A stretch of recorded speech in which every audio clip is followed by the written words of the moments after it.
we go. I think we're live. We are live. Oh, Jason, thank you so much for being here with me today. I'm super excited.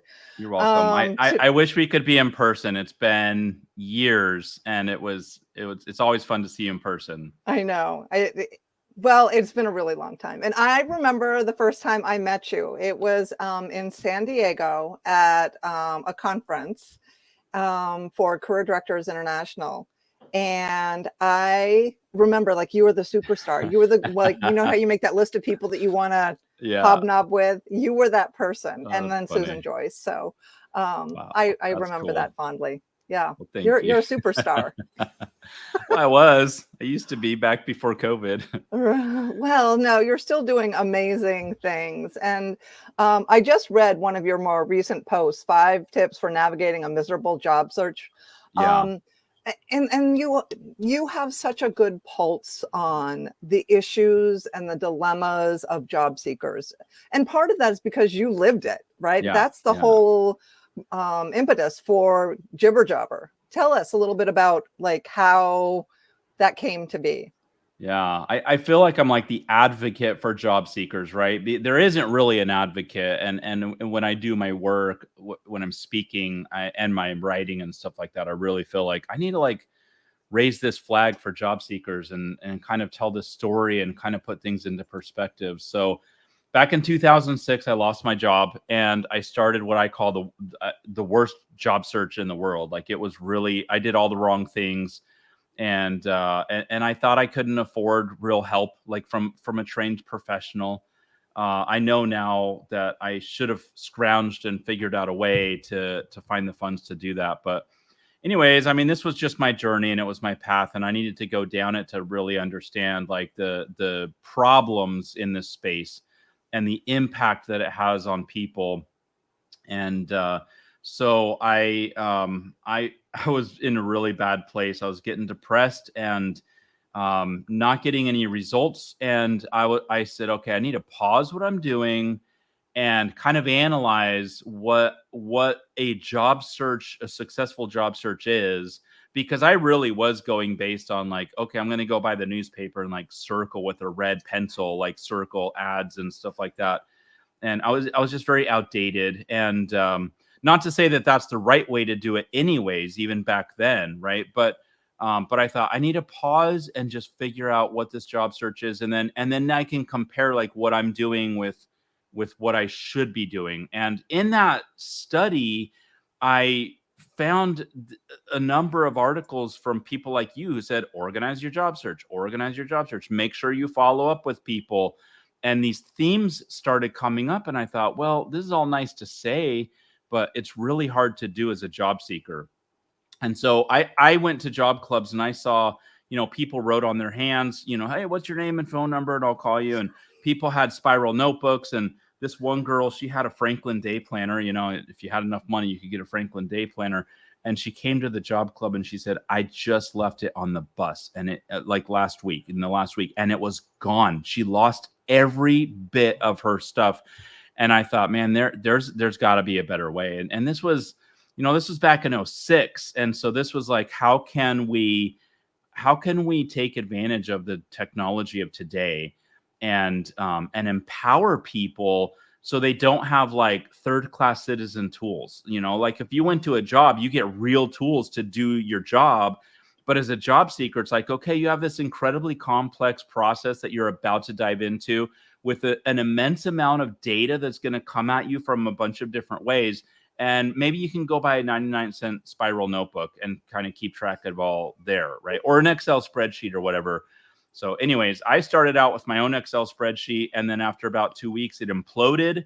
And I was like, okay, there's got to be another way. And so I created JibberJobber, which is like a CRM for job seekers. So, and here's the thing, I think people in the sales world or in certain other occupations are familiar with a customer relationship management database, right? Yeah. But Yeah. for the rest of us, like we have no exposure to that. Why would Yeah. I need that? So can you tell us the value of having a sort of an interrelational, is that the right word? Sure. Database of Yeah, a information. relational database. So Yeah. I like the inner because it puts people into it more, right? Yeah. So when I first started in 06, I was the very first of this type of offering out there. There was one guy who started it, but he didn't launch it because he got a job. He was a programmer, and he's like, well, I'm okay. See you later. That sucked. But I was just stubborn enough to stay around. And we've had probably 24 competitors launch and come and go, really. Because this is a hard business to be in. Job seekers aren't saying like, hey, here's a ton of money. So what I found was that nobody knew what CRM was back in 2006, unless you had been in sales. Otherwise, it's like, what the heck is that? And why would I ever want it? Or why would I need it? The thing is, in a job search, I said you have this immense amount of data coming from all these angles. So as your coach, whether that's your online articles that you're reading or someone that you hire or a friend or whatever, they're going to say, go out and network. Networking is how 80% or 60% or whatever statistic you want to believe. That's how people find jobs. And so it's like, okay, so let's say that I'm going to go out and network, and let's just start out with a little black book, right? So my little black book has a name and a phone number and an email address. Well, I want to put some context in. I want to say like where I met this person and what's interesting about them, and maybe what industry or industries they're in, or what companies they've been in. And LinkedIn kind of fills some of that. But now I want a place where I can start putting private notes, right? Like I want to say, hey, I met John for lunch on this date, and here's what we talked about, and here's what I need to follow up on, and here are the people that he introduced me to, and here's the 2 companies that he's helping me network into. And I can rate John, right? Like the relationship or the strength of the relationship that I have with John, or I could say, here's how important I think John is in my job search, or something like that, right? So now I'm starting to get all this personal information that I don't want out in the social media. And I don't want John to ever know that I've rated him as a 1 or a 2, or maybe I've rated him as a 5, and like that could be overwhelming to him. He's like, well, I don't want to be your 5, Right. And so then I go out and I meet, Jim and Sally and Bob and the people that John has introduced me to. And it's the same thing. Like there's a lot of data or information around these people. And I can do this on my spreadsheet, but it starts to get messy, right? And then you're adding new tabs and you're adding new columns. And then after a while, you're not filling stuff in, which means the value of your spreadsheet's going down. And then I can't find information like, hey, what was the person of that name, or what was their phone number, or who was that, and so I need something that's smarter than my notebook or my Excel spreadsheet. So the power of a relational database, a CRM or JibberJobber, is that I can start putting this information in, and then I can search and say Applebee's, because that's where we went to lunch, right? So Applebee's, and it's like, oh, okay, well, here's all the people that have Applebee's in their records. So it really helps you get in control of this mess, this massive amount. And I'll tell you what, if you told me as a job seeker, like, hey, you really need to do this, I'd be like, I'm going to have a job pretty soon and I can handle this on my notebook. It's not that big of a deal. But once you get weeks into your job search of real networking, or let's say you don't even network, but you're applying to like 3 jobs a day, after 2 weeks, that's like, what is that, 42 jobs? Like, that's a lot of content or data to keep track of. And so anyways, that's kind of the gist of it. And I know a lot of people try, if they're not using their spiral notebook, which I still see, Sure, right? yeah. They're creating their own spreadsheets. Yeah. And I get it. I'm all about being frugal. My spreadsheet skills are medium, right? But Sure. it's still not an effective. It doesn't send me a reminder. I mean, I guess it could. I don't know how to do that, but it doesn't ping me to tell me that I need to follow up with so and so, and that I've got action items to do. And so it's really just something that I can look at. And I just think that job seekers, as you said, need something more. They need a real tool. Yeah. So an anecdote. I remember career coaches, when they first heard of this back in 06, they're like, my heavens, Jason, I have engineering clients who could make spreadsheets sing. Like, they're amazing. They love it, right? Like, they're very analytical and logical and linear, and they'd love to put these spreadsheets together. They said, but our clients hide behind the spreadsheet. Like, they'll spend hours and hours and hours working on and tweaking and building and optimizing, but they can't send that email out or pick up the phone or do like the real job search, right? Because building your system or your spreadsheet isn't a job search, especially when you can go on one of the dozens like JibberJobber CRMs and just say, okay, start. Now there's no more excuse. Now you got to like actually start networking and stuff. So, why do you think that more people don't know about some of these tools like JibberJobber? And there's so many job seekers that are sort of in the dark. Why do you think that is? Well, I think it's two-pronged. First of all, we, the creators of these tools, we suck at marketing. I mean, that's just the bottom line. Like I'm really good at like product and creating software and stuff like that, but marketing and sales has been a really hard nut to crack for me.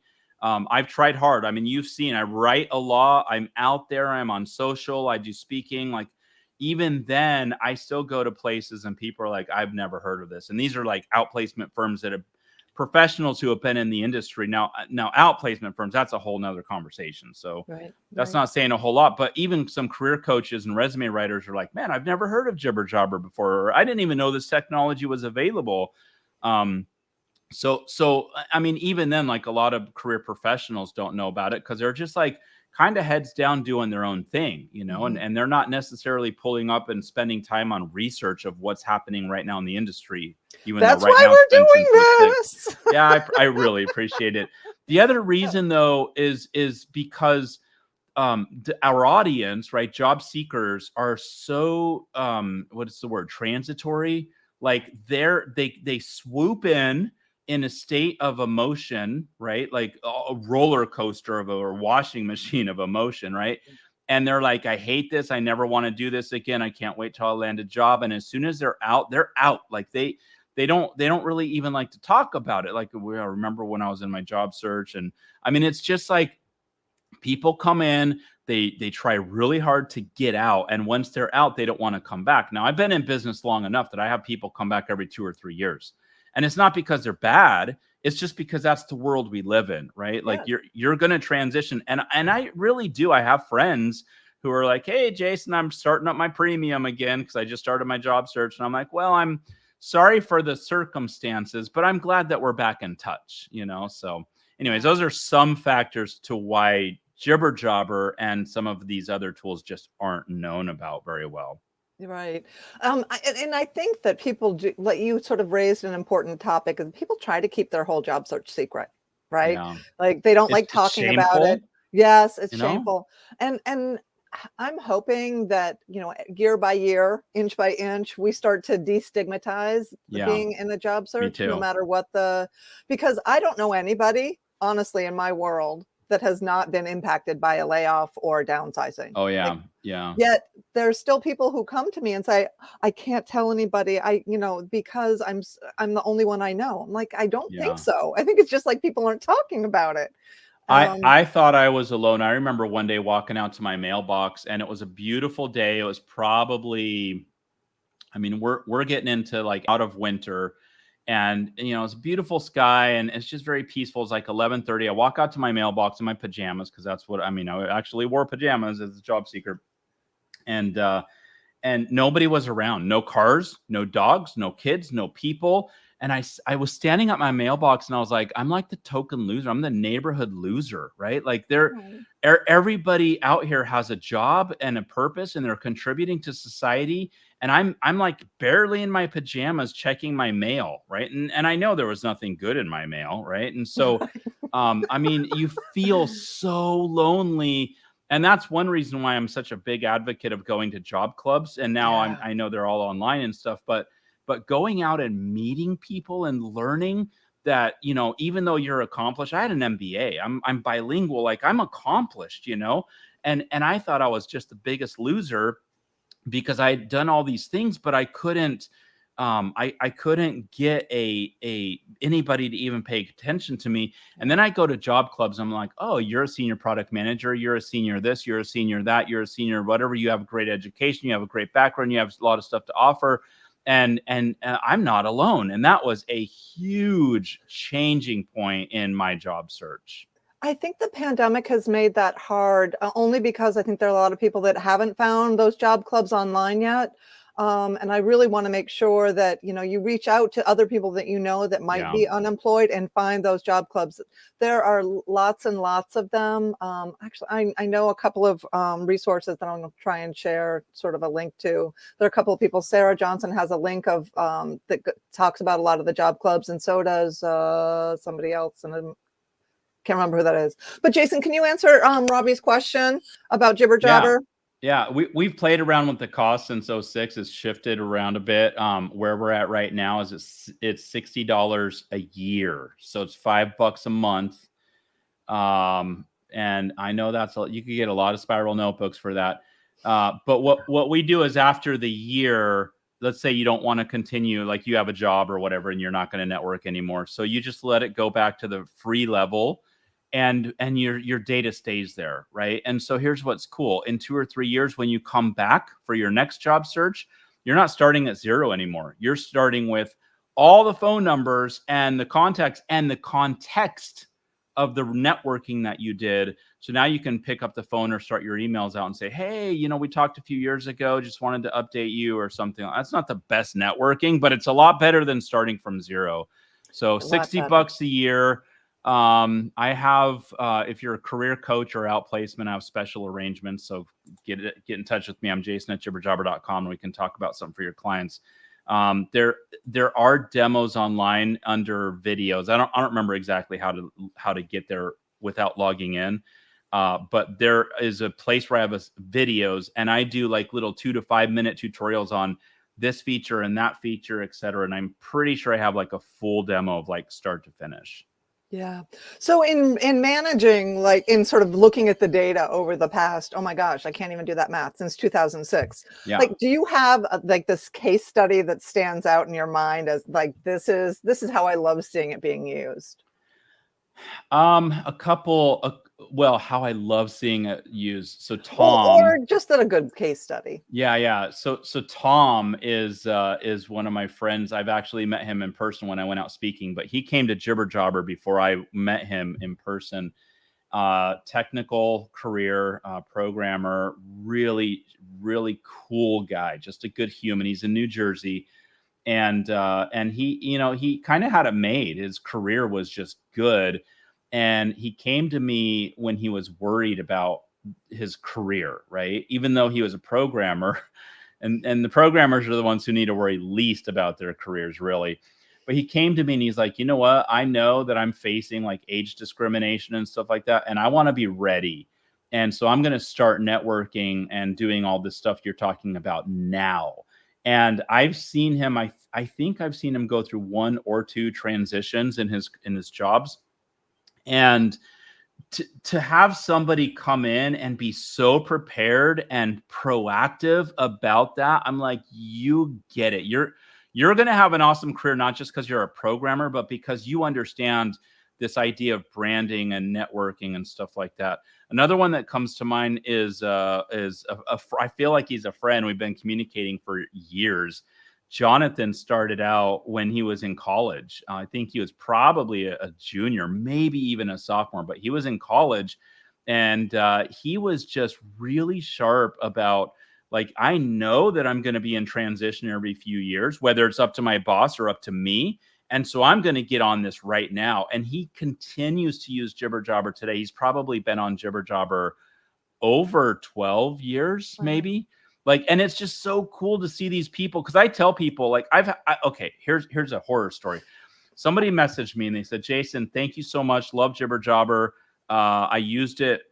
I had it open all the time during my job search, and I found my dream job, and it's been awesome. Thank you so much. Please delete my account. And I was like, now, are you sure?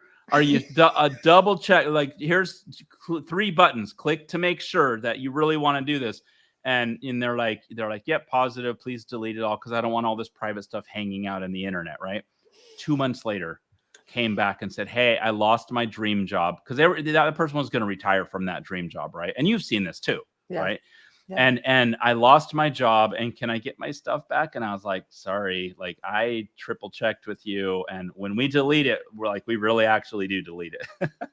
So and it was just Yeah. really sad to me, because it's like the amount, you can get names and numbers, you can go to LinkedIn and stuff like that, and you can reach out to people, that's not impossible, but the context of the relationships like Mhm. that. And also, one of the things we do in JibberJobber that I love is I can say, I know this person because they were introduced to me by this person, by this person, by this person. This is the degrees of separation. And we essentially have a degrees of separation tracker in JibberJobber. And that's so powerful, because let me give you a quick example. If I was a career coach and I had somebody come to me and say, okay, here's my network, and I look and they're all first degrees, I would say, hey, you're really good at going out and meeting people. But what I really want you to do, and this is a big part of job search networking, what I really want you to do is go to the people that you've met and start having real conversations with them and start getting introductions. I want you to go to the second degree and the third degree and the fourth degree, because what I've heard is your job leads aren't in your first and second degrees. They're in your third and fourth and fifth. And if that's true, why not track that? Why not like really pay attention to figure out how to get to that third and fourth and fifth degree? And we show you that. We allow you to track that very easily. And if you go out and delete all your data, it's like, well, now how do you know who you knew? You know? Right. And I think that context, first of all, I want to echo what you've said about that fact that the job leads that people are getting and the data that shows that they are coming from the third and fourth. Yeah. So, your network is wonderful. Those are the people that are going to make those introductions. Yeah. But you can't do that unless you're having those deeper conversations. And Yeah. that's so important. And it is wonderful that JibberJobber helps people track that Yeah. and sort of be It's pretty aware of cool. that. Yeah, it is very cool. The other thing that you have that I think, okay, I remember back in the day when you wrote your first book, I'm on LinkedIn now what? Yes. And that Yeah. was, I am proud to give you credit for this. Like that was the first book about how to use LinkedIn. So kudos Yeah. to you. But Thank then you you. quickly shifted, and this was awesome. You went to video, right? But Oh, video before it could be video, and you had CDs or yeah. Yeah. DVDs that people could You got a purchase. good And memory. I think I still have your DVDs here somewhere because I Oh, thought it was brilliant. So you brought it that so that people was. could learn how to use LinkedIn and learn from you some of the best practices. And then so video started picking up, and Yeah. you made this really interesting pivot shift. No, because you're a believer in portfolio careers and Absolutely. multiple streams of income. Yes. So you Yeah. added to your revenue stream the work that you're doing at Pluralsight. And I Yeah. was just taking a look at all of the different courses and classes and videos that you have on there. It's a Jason, lot. how many do you have? Well, I think on their website that shows 36. That's a ton. It's a ton. It's a ton. So this transition, you said I pivoted very quickly. It was like molasses quick. Like it didn't feel quick. Looking back over it. So in the evolution of a business, I've not been very smart at like going really deep and hard and being excellent, right? And maybe that's why I haven't sold JibberJobber, or why JibberJobber is not more successful than it is. But there, we could talk for an hour on this whole story, but I'll make it very short. So I wrote every blog post I could imagine. I was out of ideas, and somebody, my uncle actually, he's like, hey, I got on LinkedIn, now what do I do? And I was like, well, I could write 100 blog posts on what to do. Literally, that's what I thought. Or I could just write a book, and I always wanted to write a book. So long story short, and it's a great story, we don't have time, but I wrote a book on LinkedIn. And I told my publisher, like, I was like, how much money do I make if I sell it through you or Amazon, or if I buy a bunch? And then I said, like, where am I going to make the most money? He's like, dude, stop asking these questions. Like, if you want to make money as an author, you got to go speak and consult. And I'm like, well, I don't want to speak. I have nothing to say. And I'm too shy and all this stuff. Right. I don't know if that shocks anybody who's ever seen me on stage at the career conferences.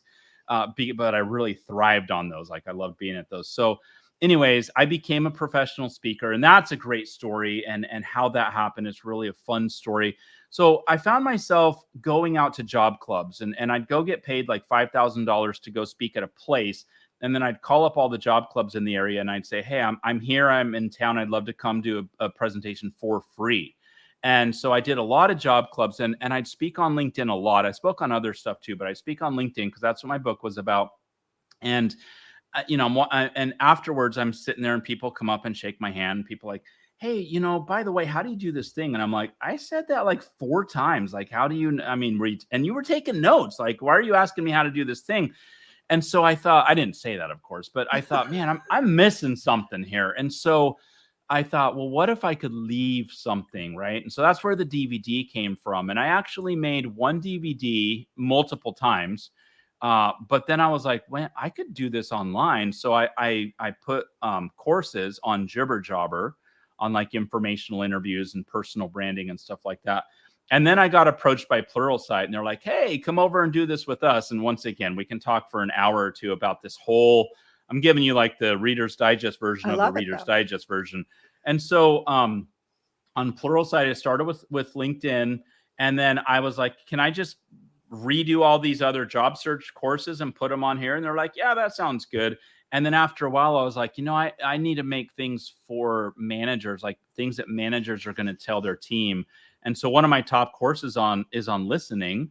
And that's when I started learning about like active listening and some like real listening tactics and improving and listening. Well, what I learned was that my soft skills and career courses are basically under the same umbrella of my mission of helping the world become better through like better careers and better employees. But I also get to touch managers and leaders and talk about leadership and all of that stuff. And so I'm very passionate about the courses that I do. And I bring that over to my job search people, the JibberJobber people. And JibberJobber, right now, Pluralsight gives me 30-day pass. So I can go out and say, hey, if you want to watch any of my courses or any of the 7,000 courses on Pluralsight, let me know. And if I have a pass, then I'll give it to you and give you full access. So it's been really fun to be able to take these two things that don't seem like they mesh very well and really have them complement one another and give my JibberJobber users a more whole or comprehensive offering. Yeah, because like, and I think this, and I think this is sort of part of your overall mission umbrella, is that like job search is one part of your career, right? Yes. And what you're doing to help yourself in your career will ultimately help you with your job search and vice versa. So it all fits together. See, and this goes back to what we were saying earlier about the shame idea, because a job search, if you're shameful and you want to hide your job search, it's like, I'm broken, I did something wrong, or I was wronged, and I don't ever want this to happen again, stuff like that. And what I want to do is, like you said, take the stigma out of it. And let's just all realize that we're going to be in transition every 2 or 3 years or whatever the stats are. And it's okay, right? It's not fun. But what if we could build ourselves, our skill set, so that each time we do that, it's less painful and faster each time to land into something good, right? And that's a big part of what my mission is. Yeah, and I hope, again, once we get rid of the stigma, I think that because people aren't going 25 years in a job, that the job search skills will be fresher, right? That it won't take them so long to come back up to speed because they remembered it was just a couple of years ago. Oh yeah, I know what to do. It hasn't changed all that much. So I wanted to draw attention to this really great post that you wrote, 5 tips for navigating a miserable job search. And it touches upon so many of the 5 top things that job seekers struggle with and how not to struggle with them. And it's on your JibberJobber site. And I really loved it. And I wanted to make sure people have a chance to go read that and share it with anybody that they know is job seeking, because I think it's really valuable. We've got just like a couple of minutes left, and I've sort of been looking at the comments to see if there's anything really, I don't know if you can answer this for Jerry Jones, but I'm assuming you can download LinkedIn. This is a tough one, Jerry. And I'm sad to say LinkedIn is a very siloed, closed operation. Years ago, they allowed you could download your CSV and it would have emails and phone numbers. And a few years ago, they're like, you can download names, but we're not giving you nothing else. And so they don't let you download anything really meaningful. The other thing I found that's really interesting, and this applies especially on Twitter and in my email contacts, because I've done this, I have downloaded LinkedIn and Twitter and my email and put them all into this one CRM. And I'll tell you what, it's like 99% garbage. I mean, just because I have a contact doesn't mean that I should have them in my active database that I'm really working, because you can end up with a lot of garbage. So Junk. Unfortunately, LinkedIn does not allow you to do that for any system. Yeah.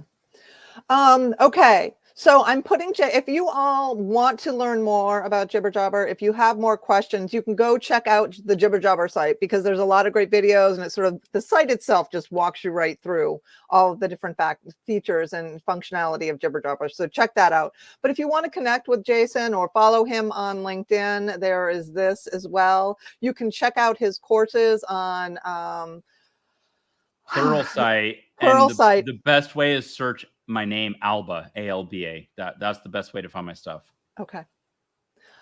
Jason, thank you so much for being my first guest. I just want you to know, Nice. and these conversations with colleagues, I really have enjoyed catching up with you. Yeah, and I think that we've enlightened some people. Right? I hope so. I hope so. Yeah. It's been fun. Thank you. Let's not wait so long. All right. Talk soon. Okay. Take care. Bye-bye. Thanks, everybody.